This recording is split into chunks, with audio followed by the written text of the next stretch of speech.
kofia? Sivae kofia. Ndio sifanye kofia, nimevurugwa. Yule mtu mke wangu ananichukulia sijui ananiweza au vipi. Unajua yule mtu leo nitamtafuta mtaa hadi mtaa, lakini leo lazima nimpate. Lakini sina hasira. Wewe hata ukimuona, ongea naye taratibu tu.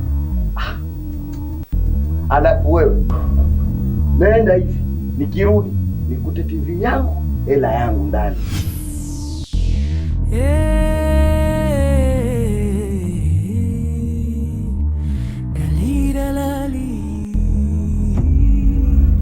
Hey dogo.